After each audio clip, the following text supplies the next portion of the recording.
India में road accident एक common phenomena है। मतलब आए दिनों रोड एक्सीडेंट सुनने को मिलता है हमें।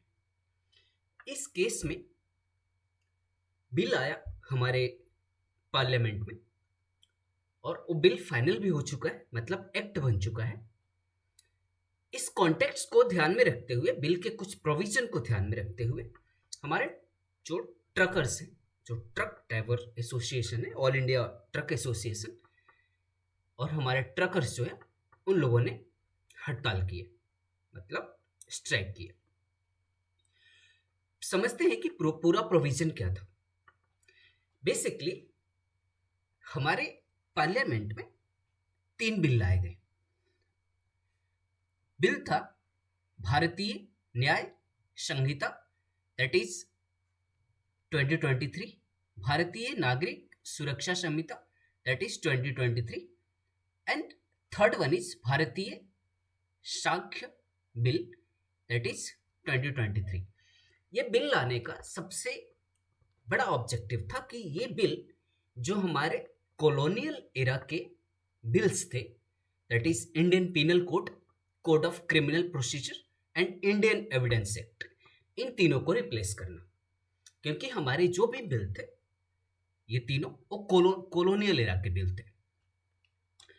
अब इसमें भारतीय न्याय संहिता, इसमें एक प्रोविजन आया हिट एंड रन का।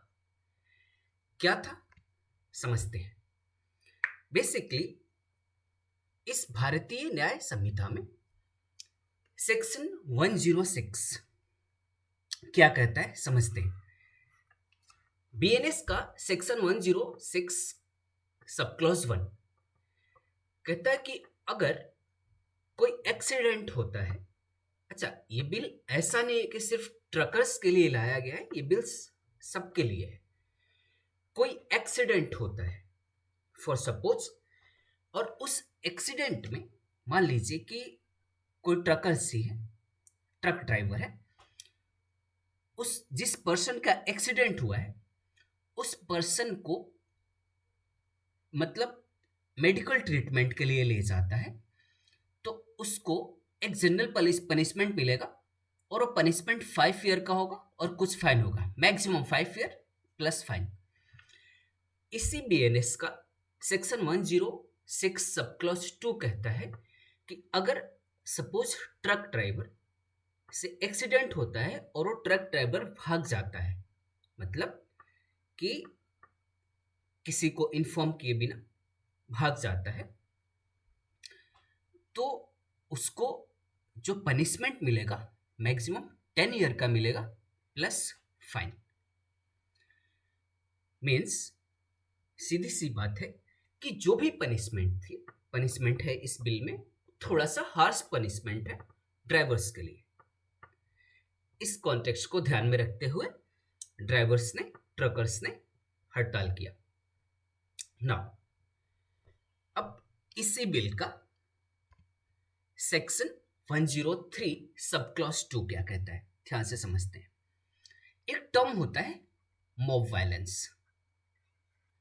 मॉब वायलेंस में ऐसा होता है कि अगर 5 या 5 से ज्यादा 5 और मोर देन 5 पर्सन अगर किसी इंसान को पीट रहे हैं, तो उसे हम कहते हैं कि मॉब वायलेंस है।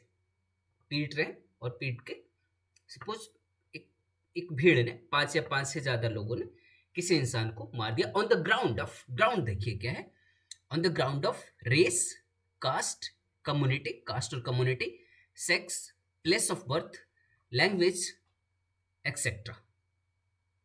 लेकिन अब इस बिल में मतलब बीएनएस के सेक्शन 103 सब क्लॉज 2 में ऐसा कहीं भी नहीं लिखा है कि ड्राइवर के नेग्लिजेंस की वजह से अगर किसी का डेथ हुआ है और भीड़ उसे पीट रही है, इस वजह से वो मॉब लिंचिंग नहीं माना जाएगा। मतलब मॉब लिंचिंग सिर्फ caste, community, race, sex, place of birth, language के ग्राउंड पे माना जाएगा। ड्राइवर के नेग्लिजेंस वाले पॉइंट को मॉब वायलेंस नहीं माना जाएगा। इस वजह से जो भी ऑल इंडिया ट्रक एसोसिएशन के ड्राइवर्स थे, उन्होंने सोचा कि ये हमारा ग्राउंड हमारे लिए काफ़ी हार्श है, इसीलिए उन लोगों ने मतलब हड़ताल किए। अब इन सारे चीज़ों को के कॉन्टेक्स्ट में एक चीज़ और है कि कुछ पॉइंट्स आते हैं, समझते हैं एक बार पॉइंट्स क्या हो सकते हैं। पहला, सबसे बड़ी बात कि जो भी प्रोटेस्ट हुआ, उस प्रोटेस्ट में इन जनरल अगर सोचते हैं कि हम तो ट्रकर्स जो हैं हमारी इकोनॉमी का कह सकते एक तरीके से बैकबोन है। मतलब कि जो भी कमोडिटीज का ट्रांसफर होता है इधर से उधर, उसमें ट्रकर्स का बहुत बड़ा हाथ होता है। तो उन लोगों ने क्या किया बेसिकली कि हड़ताल हुआ, तो हड़ताल में क्या हुआ कि इसेंशियल कमोडिटी जो भी इधर से उधर ट्रांसफर होती है वो रुक गई। सेकेंड चीज, पीसफुल प्रोटेस्ट। जैसे हमारे कॉन्स्टिट्यूशन का आर्टिकल 19 कहता है कि प्रोटेस्ट हो लेकिन पीसफुल प्रोटेस्ट हो, जैसा कि ड्राइवर्स ने किया भी, ट्रकर्स ने किया भी और आराम से इसको खत्म भी किया, कोई वायलेंस वगैरह नहीं किया। थर्ड सबसे बड़ा मुद्दा आता है प्रेशर ग्रुप। प्रेशर ग्रुप कहने का मतलब मेरा है कि सपोज मान लीजिए कि कोई बिल आता है, अगर उस बिल को, जो भी मेजर बिल है, उसको स्टैंडिंग कमेटी और सेलेक्ट कमेटी के पास अगर रेफर कर दिया जाता है और उस बिल को, उस बिल के जो भी प्रोविजंस हैं उसको थोड़ा सा मतलब सेलेक्ट कमेटी और स्टैंडिंग कमेटी के द्वारा उसको रीड किया जाना अनिवार्य है। क्यों अनिवार्य है? क्योंकि अगर ऐसा होता है, अच्छा, ऐसा एक हेल्दी डेमोक्रेसी के लिए प्रेशर ग्रुप का होना काफी जरूरी है। ऐसा नहीं है कि डेमोक्रेसी सिर्फ मतलब पार्लियामेंट के अंदर अपोजिशन और रूलिंग पार्टी के अंदर ही चल सकता है। प्रेशर ग्रुप एक इंपॉर्टेंट रोल अदा करती है इस डेमोक्रेसी को रन करने के लिए।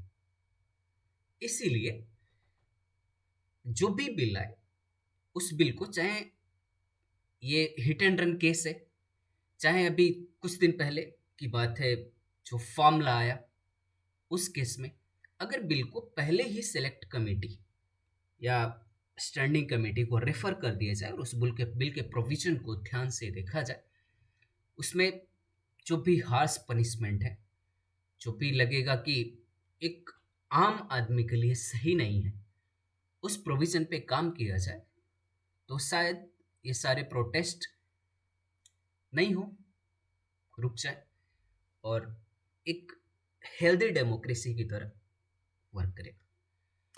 So thanks for watching, thank you very much.